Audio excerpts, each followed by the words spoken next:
dan sudah menghatamkan apa? Satu juz. Menghatamkan Quran maksudnya. Nanti 10 kedua kita hatamkan lagi, yang ketiga kita hatamkan lagi. Jadi bisa 3 kali hatam. Insya Allah.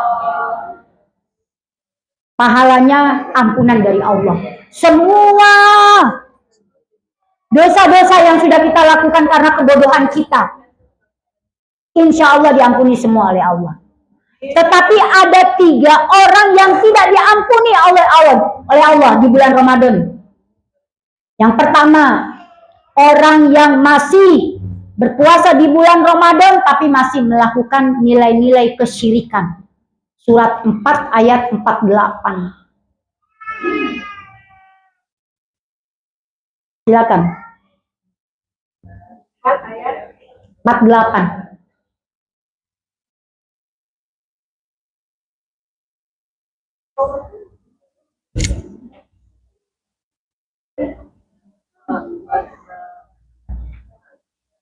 Sesungguhnya Allah tidak akan mengampuni dosa karena mempersekutukannya atau syirik, dan Dia mengampuni apa yang selain itu bagi siapa yang Dia kehendaki. Barang siapa mempersekutukan Allah, maka sesungguhnya Dia telah berbuat dosa yang besar. Ya, jadi surat 4 ayat 48, Allah tidak akan mengampuni dosa syirik. Sampai-sampai Allah jelaskan tidak hanya diampuni, hapus semua amalnya. Surat 3965. Jadi orang yang syirik ini orang Islam loh yang syirik ini. Ya, nilai-nilai kesyirikannya masih ada. Ini benar-benar tidak diampuni dosa-dosanya, hapus semua amalnya. Surat berapa tadi? Coba dibuktikan, takut salah. Betul nggak? Orang yang syirik itu mempersekutukan Allah, hapus amalnya. Sesungguhnya benar-benar telah diwahyukan kepadamu dan kepada orang-orang para nabi sebelummu. Sungguh jika engkau telah mempersekutukan Allah, niscaya akan gugurlah amalmu dan tentulah engkau termasuk orang-orang yang merugi. Ya, hapus kalau masih mempersekutukan Allah. Yang menjadi pertanyaan, seperti apa sih nilai-nilai kesyirikan yang kita tidak terasa? Ada yang mau tahu? Surat berapa, ayat berapa? Nilai-nilai kesyirikan yang masih ada dalam kehidupan kita, padahal dampaknya tidak diampuni dosa, hapus semua amalnya. Ibu bisa lihat di surat Luqman.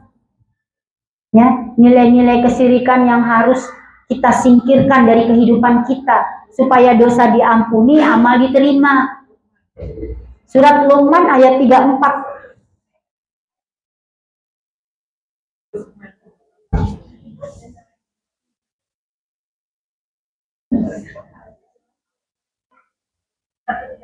Sesungguhnya, Silakan. Surat Luqman ayat 34.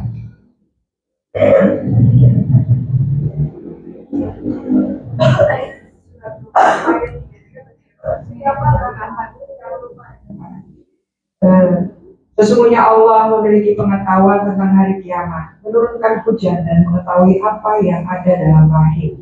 Tidak ada seorang pun yang dapat mengetahui dengan pasti apa yang akan dia kerjakan besok. Begitu pula tidak ada seorang pun yang dapat mengetahui di bumi mana dia akan mati. Sesungguhnya Allah Maha Mengetahui lagi Maha Teliti. Ya, kalau kita perhatikan surat Luqman surat ke-31 ayat 34, ada 5 nilai kesyirikan yang harus kita singkirkan. Ada berapa? Yang pertama, hanya Allah yang tahu ilmu tentang datangnya hari kiamat. Manusia cuma dikasih tahu tanda-tandanya. Pastinya kapan hanya Allah yang tahu. Tanda-tandanya sih sudah banyak. Ya, gedung-gedung menjulang tinggi. Terus seorang anak memperbudak orang tuanya. terus pasar-pasar dekat berdekatan. Indomart sama Alfamart berdampingan, kalau tidak berhadap-hadapan. Yang lebih dekat lagi Shopee sambil tidur. Ini tanda-tanda kiamat. Nggak perlu keluar rumah mau belanja, betul? Tanda-tanda kiamat. Tapi kapan hari kiamat hanya Allah yang tahu. Jadi nggak usah meramal kiamat sudah dekat dan seterusnya. Itu hanya Allah yang tahu. Itu kan pernah ada ceritanya seorang wanita meramal hari kiamat tahun 2000 berapa itu. Dia meninggal. Belum kiamat dia meninggal.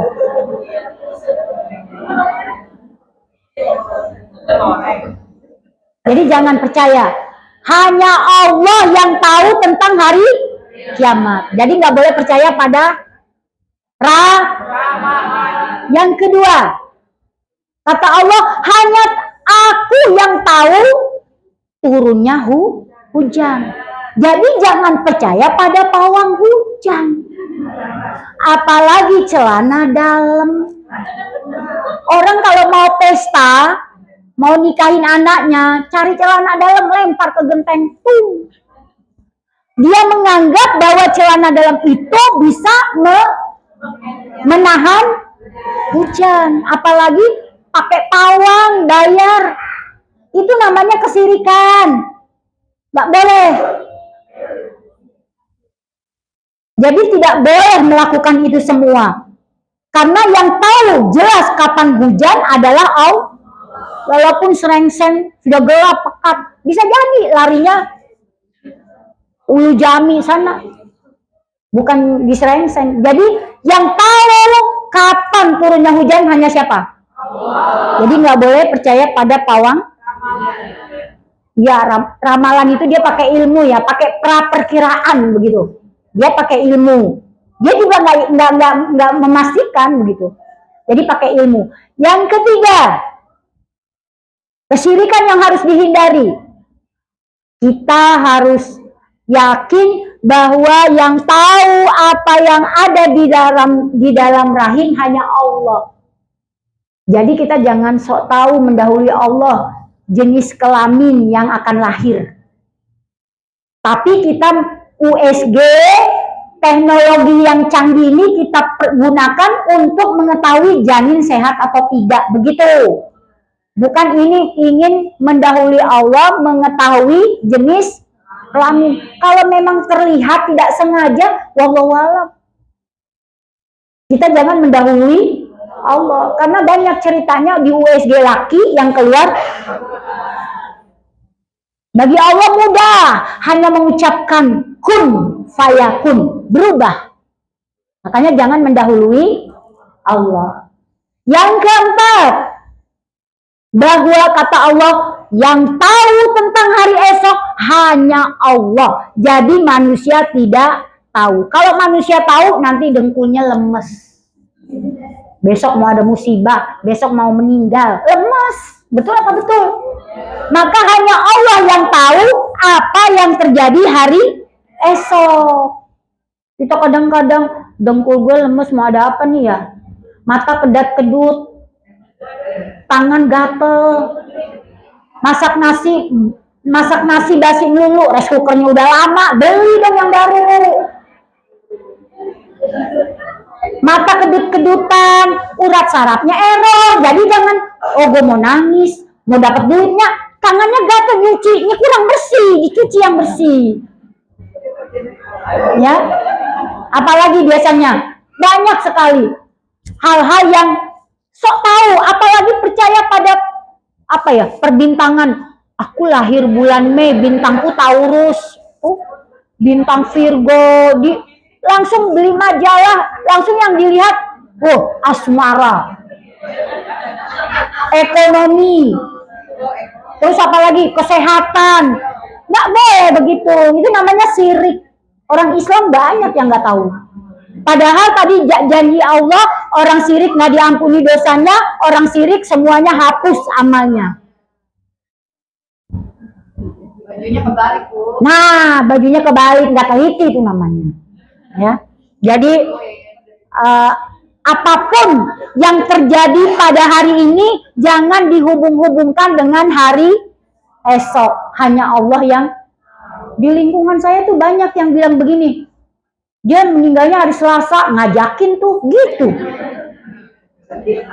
Lah, emang orang mati bisa ngajak? Emang takdirnya meninggalnya hari Selasa? Jangan sampai, maaf, kita bodoh kita dipelihara. Sudah beramal soleh tapi masih sirik. Nauzubillah min dzalik. Hapus amal kita dan tidak diampuni Allah kalau kita tidak bertobat.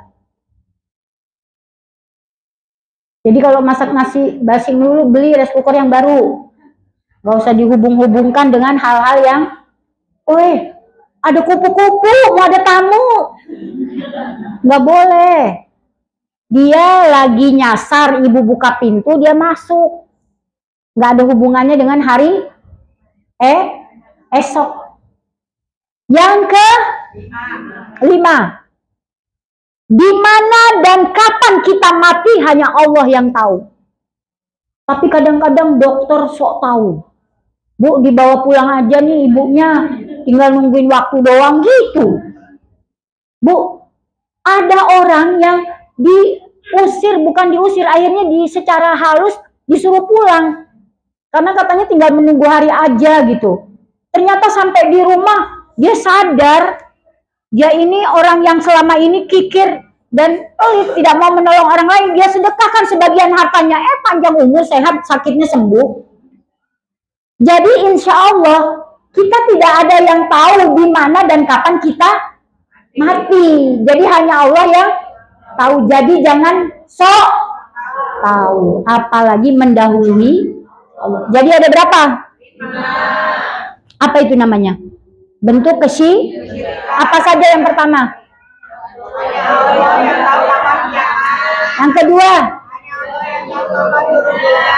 Yang ketiga? Yang keempat? Yang kelima? Surat berapa?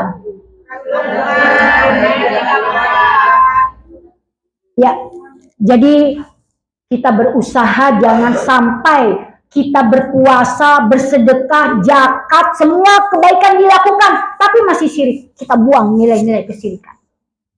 Karena orang yang syirik tidak diampuni Allah dan hapus semua amalnya. Yang kedua, orang yang gak diampuni sama Allah dosanya, munafik. Surat 980. Orang munafik itu kata Nabi cirinya 3. Kalau berkata dia dusta. Kalau berjanji ia kalau diberi amanah khianat. Itu orang munafik. Orang Islam tuh. Surat 9 ayat 80.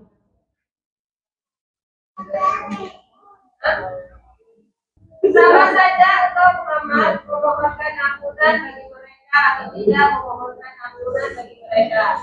Walaupun engkau memohonkan ampunan bagi mereka 70 kali, Allah tidak akan memberi ampunan kepada mereka. Yang demikian itu karena mereka ingkar, kafir kepada Allah dan Rasul-Nya. Dan Allah tidak memberi petunjuk kepada orang-orang yang fasik. Ya.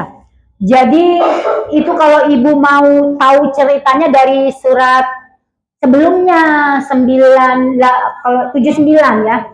Nah 79 itu orang munafik. Nah 80-nya ancaman dari Allah kepada orang yang munafik. Walaupun 70 kali kamu minta ampun kepada Allah, Allah nggak akan mengampuni kepada orang yang munafik. Dan orang munafik kata Allah, dia tempatnya neraka jahanam. Surat 4 ayat 145.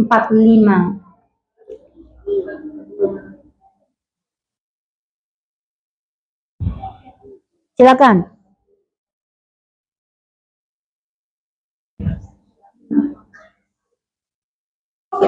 Orang-orang munafik itu orang-orang munafik itu ditempatkan pada tingkatan yang paling bawah dari neraka, dan kamu tidak akan mendapat seorang penolong pun bagi mereka. Ya, orang munafik itu ya orang Islam. Ya. Makanya kita berusaha, ciri-ciri yang ada di dalam hadis disebutkan Nabi, berusaha kita hindarkan. Yang ketiga, tadi kan syirik yang gak diampuni. Kedua, munafik. Yang ketiga jelas kafir. Surat 4 137. Orang kafir itu dia kekal di dalam neraka dan tidak diampuni dosanya karena dia kafir kepada Allah. Surat 4 ayat 137.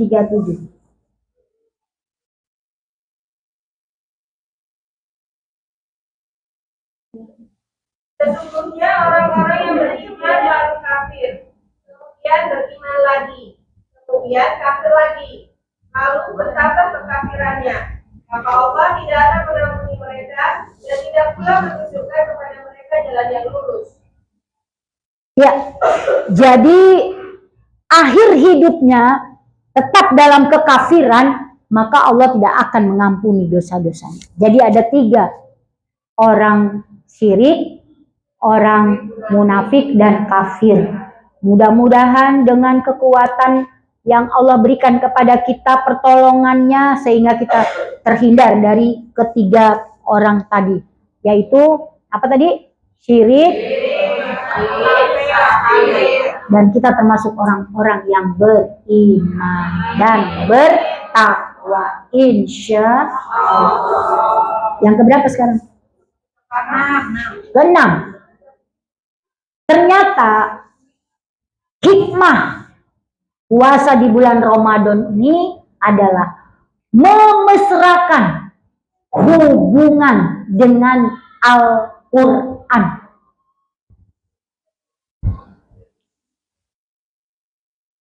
Momentum memesrakan hubungan dengan Al-Quran. Jadi kita ketahui bersama bahwa bulan Ramadan ini adalah bulan yang benar-benar kita dekat hubungannya dengan Al-Quran. Mengapa kita harus memesrakan hubungan kita dengan Al-Quran? Jawabannya yang pertama, bahwa Al-Quran adalah hudalil muttaqin, petunjuk. Surat Al-Baqarah 185. Jadi Al-Quran itu adalah petunjuk. Yang kedua, kenapa kita harus memesrakan hubungan dengan Al-Quran? Karena Al-Quran adalah kitab yang penuh berkah. 3829.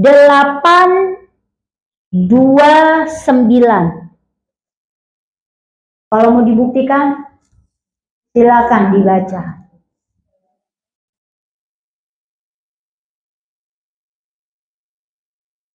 Tadi yang Al-Baqarah 185, Al-Quran sebagai huda. Terus Al-Quran sebagai kitab yang penuh berkah, surat 3829.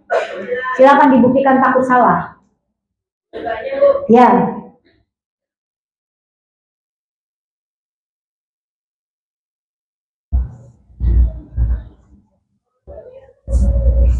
Al-Quran ini adalah kitab yang kami turunkan kepada Nabi Muhammad yang penuh berkah, supaya mereka menghayati ayat-ayatnya dan orang yang berakal sehat mendapat pelajaran. Iya, jadi Al-Quran adalah kitab yang penuh berkah. Kalau kita dekat dengan Al-Quran, insya Allah hidup kita nikmatnya ditambah terus.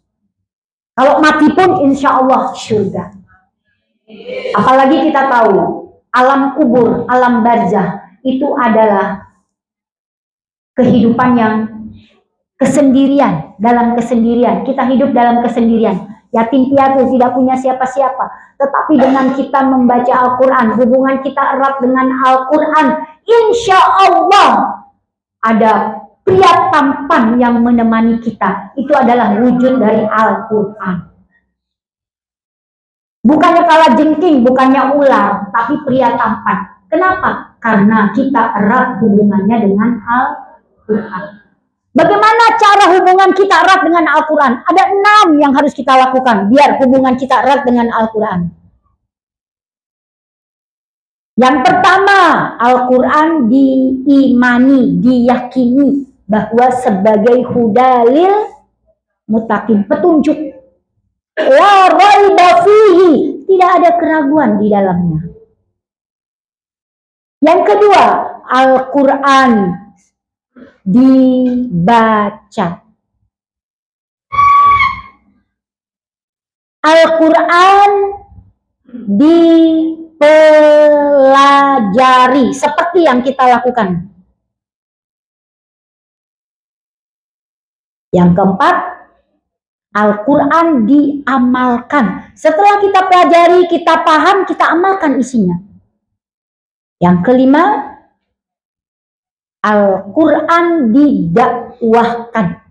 Disampaikan kepada orang lain, kepada anak, kepada suami, kepada orang tua, kepada orang yang terdekat dengan kita. Yang keenam, Al-Quran dihafal. Kalau ini kita lakukan, 6 hal ini kita lakukan, berarti kita sudah benar-benar hubungannya erat dengan Al-Quran. Sehingga hidup dalam alam barzah kita akan ditemani dengan Al-Quran. Al-Quran sebagai syafaat di alam akhirat, yaitu wujudnya apa? Wujudnya apa tadi? Pria tampan.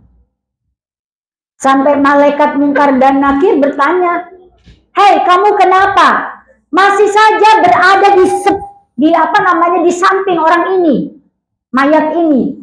Aku adalah Al-Quran yang selalu dibaca, yang selalu dihafal, yang selalu dipelajari dan diyakini sebagai hudalil mutakin. Coba diapain aja tadi?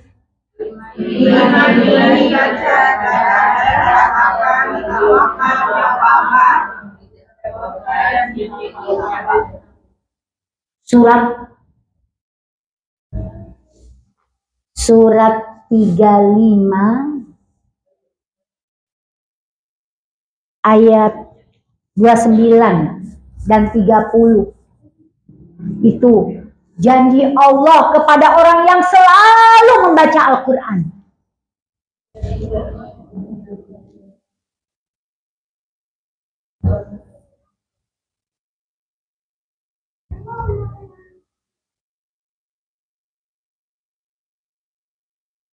Orang-orang yang selalu membaca kitab Al-Quran akan sholat dan menginfakkan sebagian rezeki yang kami anugerahkan kepadanya dari musuh dan keterangan. Mereka itu mengharapkan perdagangan yang tidak akan pernah rugi. 30-nya? Agar Allah menyempurnakan pahalanya kepada mereka dan menambah karunia-Nya. Allah Maha Pengampun dan Maha Mensyukuri. Masya Allah. Surat 35 ayat 29 dan 30. Orang yang selalu, apa itu maknanya? Terus-terusan. Gak hanya di bulan Ramadan aja hatam.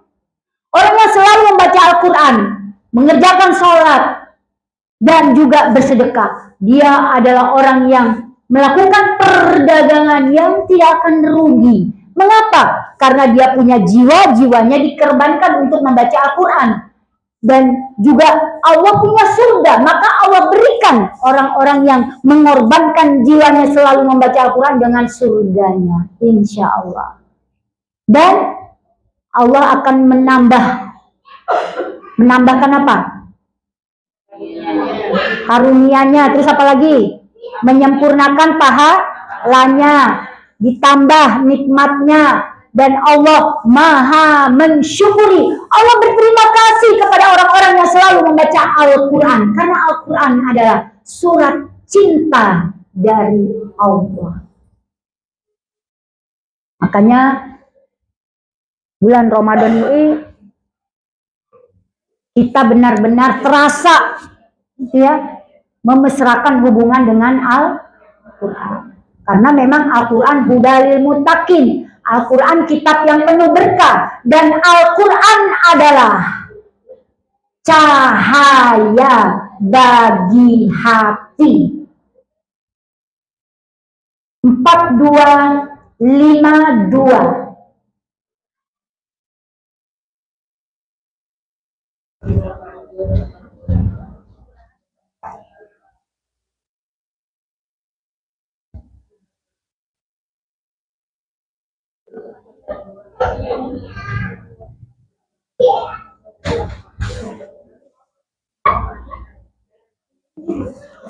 Empat dua lima dua. Silakan dibaca. Al-Quran adalah cahaya.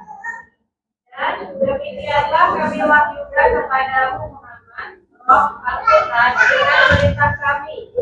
Sebelumnya engkau tidaklah mengetahui apakah kitab Al-Quran dan apakah iman itu. Tetapi kami jadikan Al-Quran itu cahaya. Dengan itu kami memberi petunjuk siapa yang kami kehendaki di antara hamba-hamba kami. Dan sungguh, engkau benar-benar membimbing manusia kepada jalan yang lurus. Ya, Al-Quran adalah cahaya bagi hati.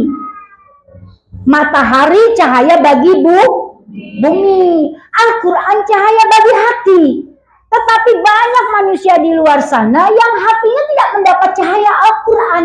Maka artinya apa? Dampaknya orang yang tidak mendapat cahaya Al-Quran, maaf, ada 3 dampaknya. Yang pertama, dia tidak bisa membedakan mana yang halal, mana yang haram, mana yang hak, mana yang batil, mana yang salah, mana yang benar. Kita lihat, makanya kata Allah, bukan matamu yang buta, tetapi yang buta hati di dalam dada, sehingga dia tidak bisa membedakan mana yang halal, mana yang haram, mana yang hak, mana yang batil dan salah serta benar. Yang korupsi itu orang Islam, sholat, puasa. Apa yang terjadi? Hatinya buta, tidak mendapat cahaya Al-Quran. Akhirnya dia korup. Kita lihat juga orang yang selingkuh. Di rumah ada yang halal, tapi tetap selingkuh.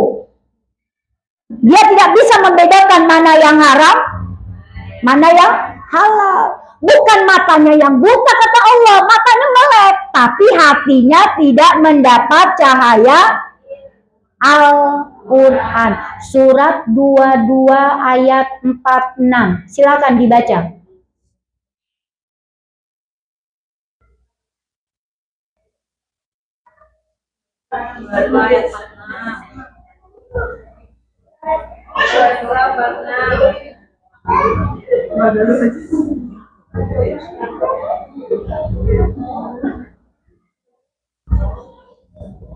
Maka tidak pernahkah mereka berjalan di bumi sehingga hati akal mereka dapat memahami, telinga mereka dapat mendengar.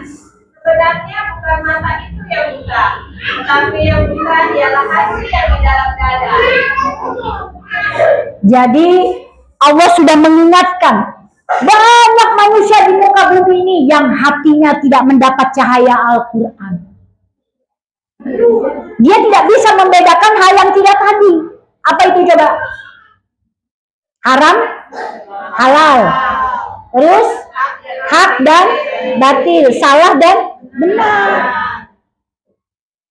Dia tidak bisa membedakan yang hak dan yang batil. Misalnya, tidak menutup aurat, berzina, selingkuh, pacaran, makan riba, melakukan kezaliman, menyakiti orang lain dan seterusnya. Itu termasuk orang-orang yang hatinya tidak mendapat cahaya Al-Quran. Bagaimana caranya kalau hati ini mendapat cahaya Al-Quran? Lakukan 56 tadi. Apa tuh? 56, coba diulang-ulang. Diyakini, dibaca, dipelajari. Mudah-mudahan kita yang hadir di majelis zikir ini orang-orang yang hatinya mendapat cahaya Al-Quran. Tidak bangga dengan dosa. Berarti orang yang bangga dengan dosa, hatinya tidak mendapat cahaya Al-Quran. Apa kata Allah? Bukan matamu yang buta, Tapi hatimu karena tidak pernah belajar Al-Quran, alergi kalau datang ke majelis zikir, apalagi mendengar ceramah dan seterusnya. Mudah-mudahan Allah selalu memberikan istiqomah kepada kita. Sampai ajal tiba, kita tetap serius belajar Al-Quran. Insya supaya hati kita mendapat apa? Cahaya Al-Quran. Yang berikutnya, Al-Quran tidak hanya sebagai petunjuk, Al-Quran tidak hanya sebagai kitab yang penuh berkah, Al-Quran tidak hanya sebagai cahaya, Al-Quran sebagai obat penyakit yang ada di dalam dada. Surat Yunus ayat 57.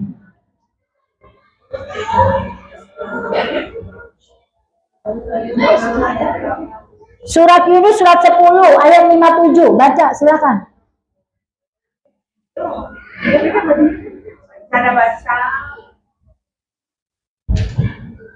Wahai manusia, sungguh telah datang kepadamu pelajaran Al-Quran dari Tuhanmu, penyembuh bagi penyakit yang ada di dalam dada, dan petunjuk serta rahmat bagi orang yang beriman. Ya, jadi surat Yunus 10 ayat 57 ada 4 fungsi Al-Quran. Yang pertama sebagai pelajaran, berarti harus dipelah. Jadi Al-Quran bukan bacaan, tidak cukup hanya dibaca, apalagi Al-Quran pakai bahasa Al-Quran Arab. Nggak pernah datang, nggak pernah kursus bahasa Arab, nggak pernah tinggal di Arab. Kalau kita baca, kita nggak tahu artinya, nggak ngerti kita. Makanya harus dipelajari. Al-Quran pelah. Yang kedua, Al-Quran obat bagi penyakit yang ada di dalam dada. Jadi kalau hati kita sakit, akhlak kita buruk, maka harus rajin datang ke majelis zikir untuk berobat supaya terkikis racun hati kita, terkikis hati kita yang banyak penyakit. Apa saja bentuk penyakit dalam hati? Dengki, dendam, hasut, apalagi pemarah, kikir. Banyak sekali orang-orang yang hatinya berpenyakit tetapi tidak mau berobat, datang ke majelis zikir untuk belajar Al-Quran. Kalau fisik sakit, berobatnya ke dokter. Tapi kalau akhlak kita yang buruk, harus rajin datang ke majelis zikir seperti ini. Insya Allah Al-Quran adalah obat penyakit yang ada di dalam dada. Terus yang ketiga, Al-Quran juga sebagai rahmat.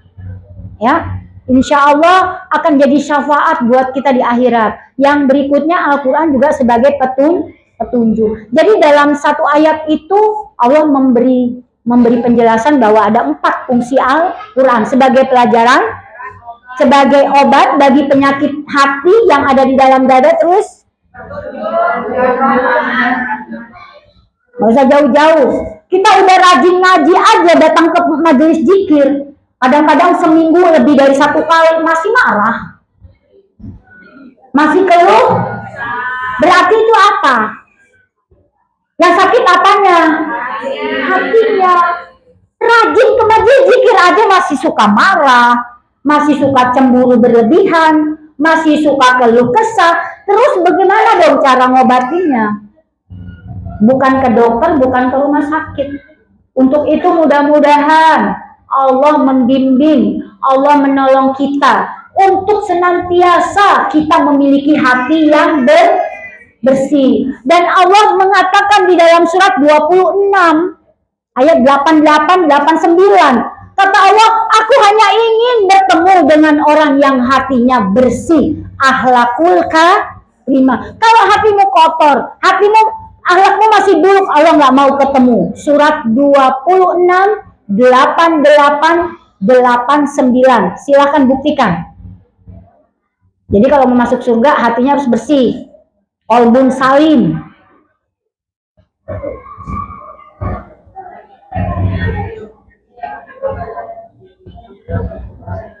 Silakan. 268889. Yaitu pada hari ketika tidak berguna lagi harta dan anak-anak, kecuali orang yang menghadap Allah dengan hati yang bersih. Iya. Jadi yang harus kita miliki itu kolbun salim, hati yang bersih. Hati yang bersih itu yang bagaimana? Ya tercermin dari akhlakul karimahnya. Tidak keluh kesah, stop marah-marah, ya, dengki, hasut, sulit memaafkan. Itu termasuk hatinya kotor. Malah kadang-kadang mungkin maaf ya, udah pelit lagi, kerjaannya ngerumpi dan seterusnya. Itu udah kalau ibarat penyakit udah stadium 5.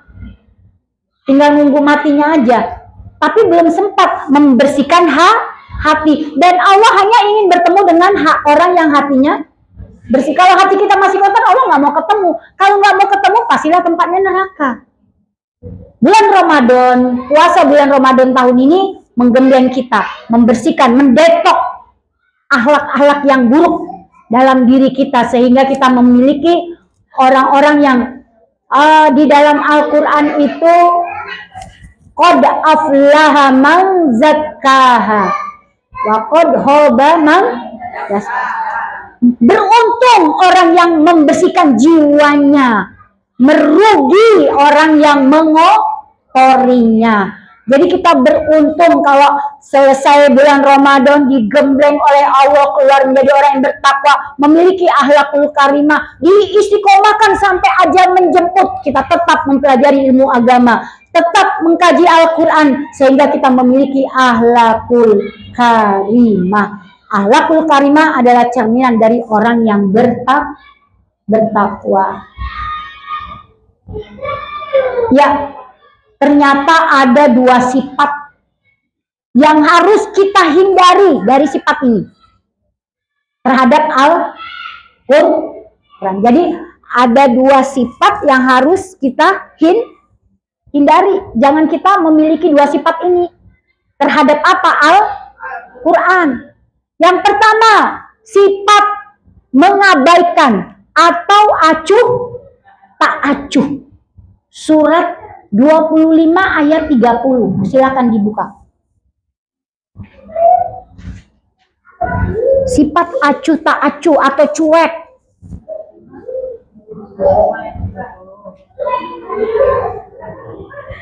Rasul Nabi Muhammad SAW berkata, wahai Tuhanku, sesungguhnya kaumku telah menjadikan Al-Quran ini sebagai sesuatu yang diabaikan. Iya. Jadi Nabi Muhammad curhat dengan Allah.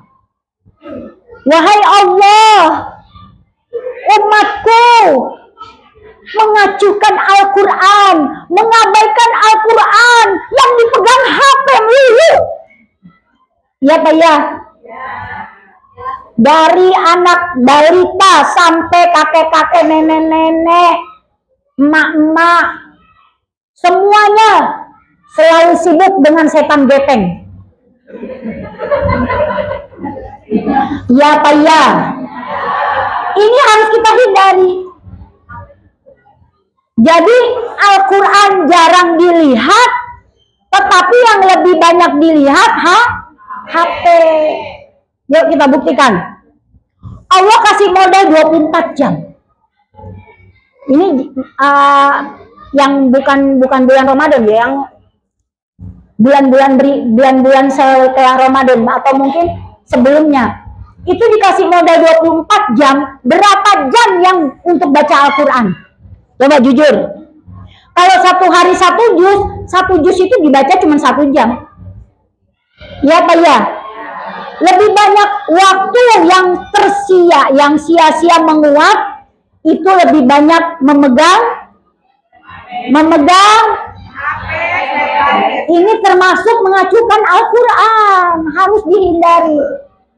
Boleh pegang Al-Quran kalau isinya ceramah, pegang Al-Quran karena memang maaf kita baca Al-Quran di situ, nggak apa-apa. Tapi harus pandai-pandai mengerjakan hal yang diridhoi Allah. Maka sampai ada ustadz yang mengatakan ini adalah dajjal bermata satu. Ya, sebetulnya dajjal itu sudah ada di dalam rumah kita. Ya. Untuk itu kita senantiasa banyak istighfar, mohon ampun kepada Allah. Mudah-mudahan kita diberi kekuatan untuk bisa senantiasa erat hubungannya dengan Al-Quran. Apa nomor satu yang harus dihindari? Mengabaikan atau mengacukan Al-Quran. Yang kedua, sempit dada terhadap Al-Quran. Surat 7 ayat 2. Terutama wanita ini sempit dada sama Al-Quran. Silakan dibaca.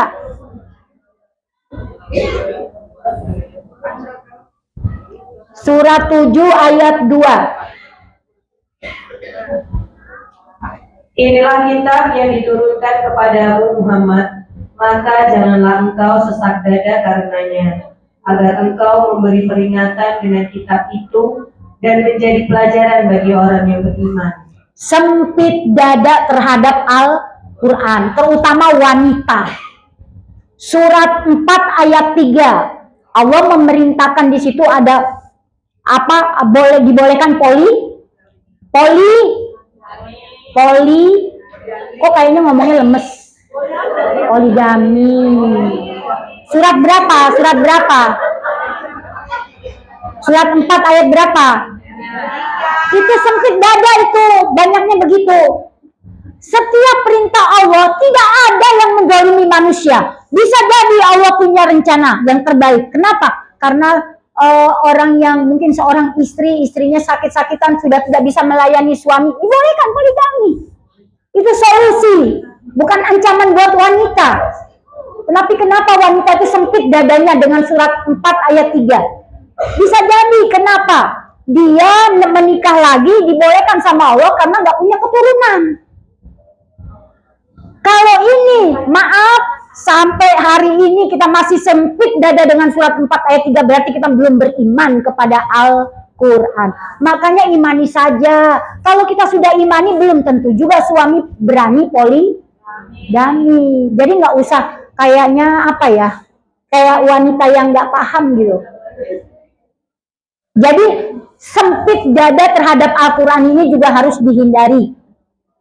Imani saja. Walaupun kita sudah beriman kepada surat 4 ayat 3, belum tentu juga suami kita poligami. Karena poligami itu kan berat. Punya dapur 2, dapur 1 aja kadang ngebul, kadang enggak. Ya Pak ya. Jadi 2 sifat yang harus kita hindari terhadap Al-Quran ini, mudah-mudahan kita diberi kekuatan sama Allah untuk bisa terhindar dari 2 sifat ini. Dan kita senantiasa diberi kekuatan sama Allah untuk bisa melakukan 6 hal terhadap hubungannya erat dengan Al-Quran. Masih sedikit lagi, satu lagi ya. Soalnya dibisikin tadi. Ya, ini juga tidak kalah penting. Yang keberapa jadinya? Ketujuh. Ternyata di bulan Ramadan ini Allah memberikan keistimewaan. Apa janji Allah? Di dalam hadis disebutkan bahwa pintu surga dibuka, pintu neraka ditutup, setan-setan dibelenggu. Tetapi pertanyaannya, kenapa setan sudah dibelenggu? Masih banyak di luar sana yang bangga dengan dosa. Berita yang terviral. Seorang anak berusia 12 tahun. Nizam. Mati karena disiksa oleh ibu tirinya. Padahal setan dibelenggu. Ya. Setan dibelenggu di bulan Ramadan kan itu. Ternyata maaf. Masih juga manusia apa tadi? Melakukan kezaliman. Kira-kira ada yang bisa jawab nggak? Al-Quran surat berapa ayat berapa? Jawabannya. Saya terangkan dulu sebelum. Apa? Saya kurang tepat. Sekarang gini, orang melakukan kejahatan, melakukan dosa itu ada 3 penyebabnya. Hawa nafsu, apalagi? Bukan. Setan yang membisikkan kejahatan ke dalam hati manusia dan faktor lingkungan. Nah, di bulan Ramadan setannya dibelenggu, berarti masih ada berapa? Apa itu?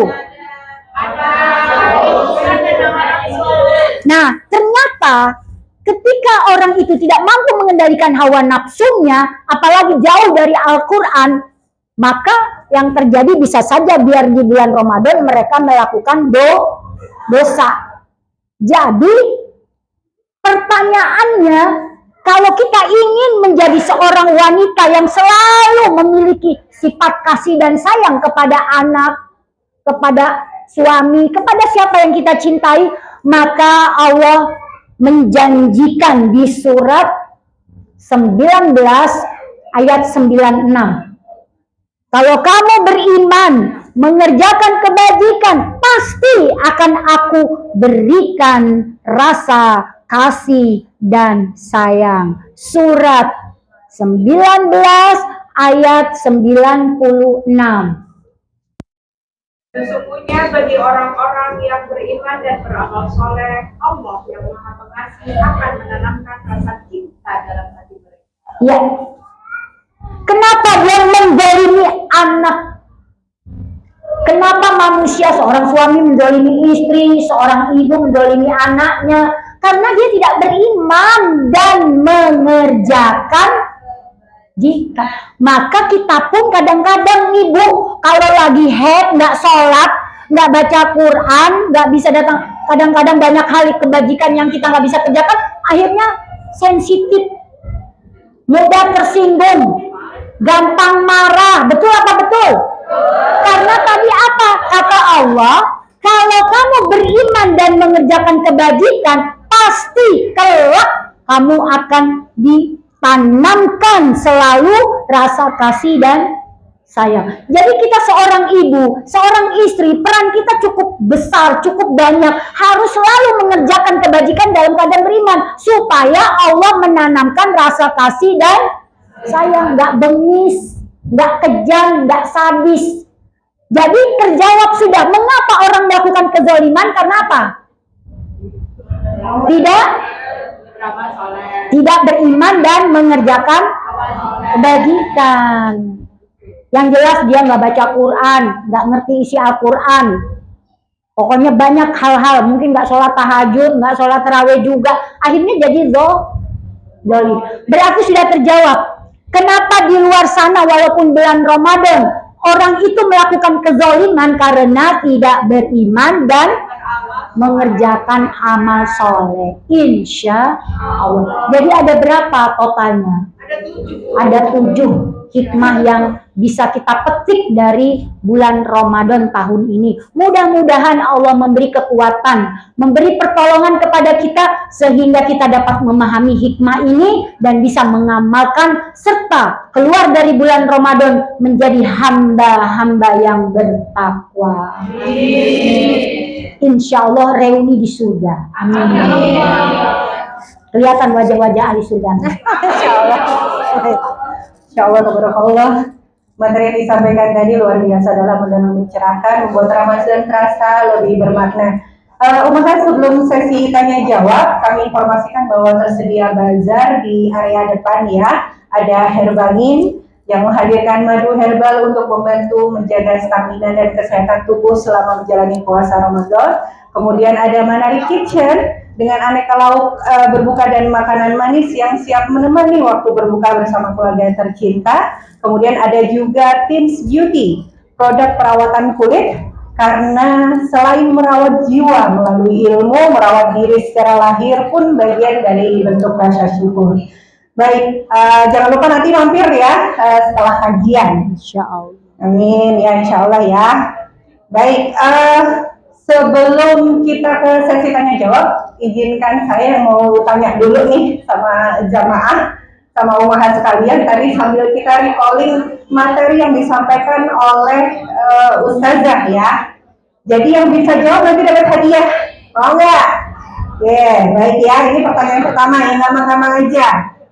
Di antara hikmah Ramadan yang kedua adalah membenahi 3 kekuatan jiwa.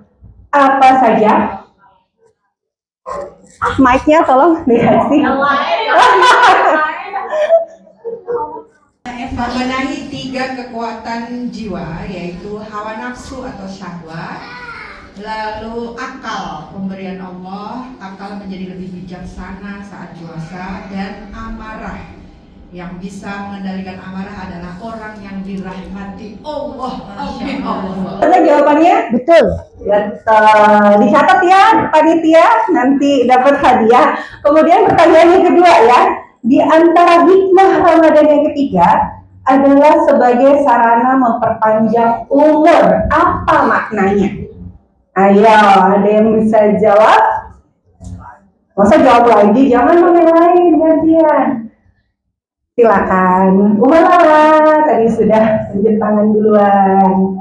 Memperpanjangnya umur itu dari malam Lailatul Qadar yang kita dapatkan malam 1000 bulan, yaitu 83 tahun. Jadi umatnya Rasulullah itu walaupun rata-rata umurnya adalah 63 tahun, tetapi jika mendapatkan malam Lailatul Qadar maka dia bertambah umurnya. Masya Allah. Baik. Sekarang kita buka sesi tanya jawab. Silakan. Ada yang mau bertanya kepada Ustazah? Ya, kepada Bunda Femi ya. Silakan. Assalamualaikum warahmatullahi wabarakatuh. Jadi bertanya tadi malam Lailatul Qadar ya. Itu bagaimana cara mendapatkannya dan ciri-ciri kalau kita udah benar-benar dapet tuh kayak gimana gitu. Karena kan selama ini kita tahu itikaf di masjid aja gitu ya, jalanin. Kalau kita tahu bahwa kita udah dapet tuh kayak gimana. Itu pertanyaan pertama, boleh nggak? Tapi jangan banyak-banyak. Nanti jangan 2A, B, C. Oke, silakan. Buat tadi tentang pawang hujan yang syirik itu ya. Sebagaimana kita mengetahui perkembangan zaman kan banyak ilmu-ilmu. Kalau hujan itu bisa dihitung dari ada lah ilmunya gitu. Ramalan cuaca kayak di berita-berita. Itu hukumnya bagi orang yang mempelajari gimana Ustazah? Terima kasih. Ciri-cirinya seperti Ya, apa? jadi Ustazah? Nabi mengajarkan bahwa untuk meraih bisa dapat malam Lailatul Qadar yang nilainya 83 tahun beribadah pada malam itu, yaitu harus fokus, terutama kalau kita itu disuruh diperintahkan iktikaf. Sebetulnya bukan hanya di masjid saja, tapi di rumah pun bisa. Tetapi kembali lagi, kalau kita benar-benar mempersiapkannya, kan kelihatan persiapannya atau persiapannya itu dengan di siang hari kita sedikit sekali beraktivitas, tidak berlelah-lelah ria, malamnya nanti bisa banyak hal yang kita, kebajikan yang bisa kita lakukan. Tuh. Yang kedua, terus bagaimana sih kalau misalnya ciri-ciri orang itu mendapat malam Lailatul Qadar atau tidak? Yang tahu hanya Allah.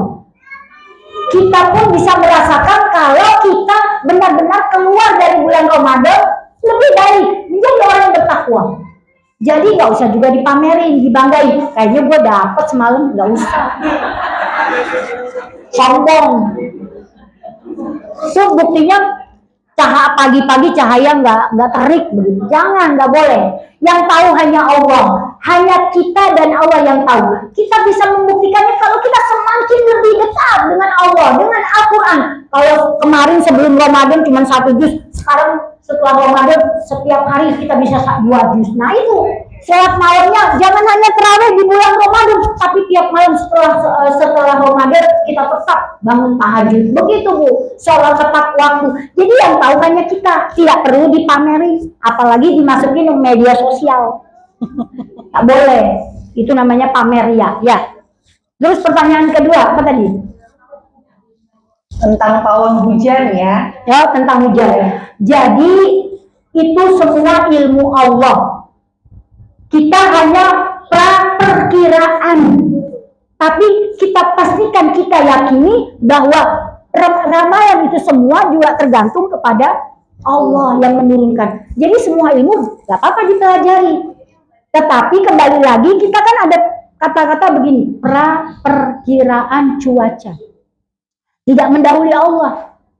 Ada kata pra di sini berarti dia juga yang dia yakini, yang dia pelajari ilmunya itu sebenarnya hanya ingin tahu bagaimananya, tapi belum tentu pasti. Itu yang dia yakini. Jadi kadang-kadang perkiraannya hujan tapi nggak hujan kan sering terjadi begitu.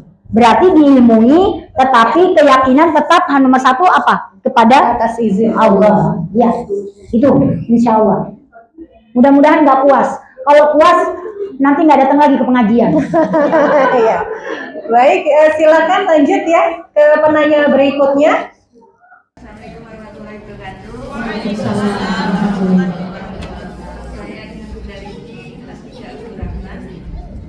Izin bertanya, Ustazah, bagaimana cara kita mempertahankan ibadah-ibadah baik yang ada di bulan Ramadan ini setelah Ramadan berakhir? Ya, ada 5 yang harus kita lakukan. Yang pertama, selalu baca Al-Quran dengan maknanya, dengan artinya. Karena orang yang membaca Al-Quran nggak tahu artinya, itu nggak bisa diamalkan, karena kan nggak paham. Terutama istiqomah.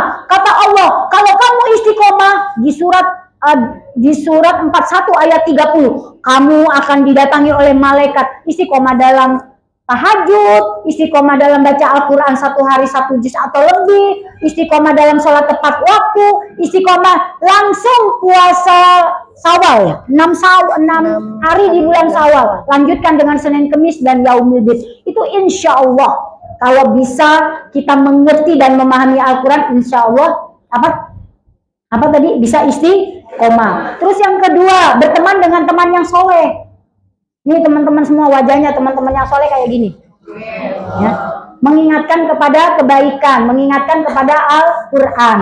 Yang ketiga, kita harus senantiasa berdoa, banyak berzikir sama Allah.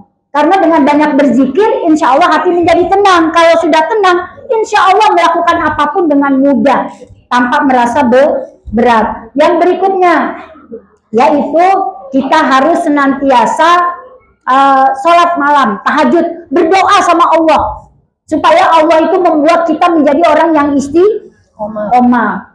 Terus jadi yang pertama apa? Baca Quran dengan maknanya, berteman dengan orang yang soleh, banyak berzikir dan berdoa. Yang keempat apa tadi? Sholat malam dirikanlah. Yang kelima, puasa sunnah.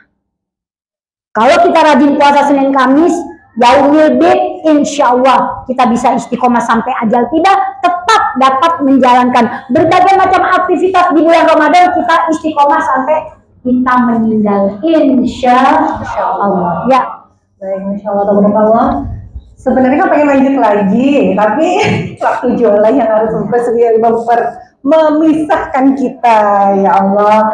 Baik, hati yang dirahmati Allah, Ramadan bukan tentang siapa yang paling sibuk beramal, tetapi siapa yang paling sungguh-sungguh membenahi hati. Semoga majelis ini menjadi awal proses detox jiwa kita, dan semoga Ramadan kali ini meninggalkan bekas perubahan pada hati, akhlak dan arah hidup kita. Baik, terima kasih yang sebesar-besarnya kepada Ustazah Helda Rismawati atas ilmu dan nasihat yang sangat berharga pada hari ini.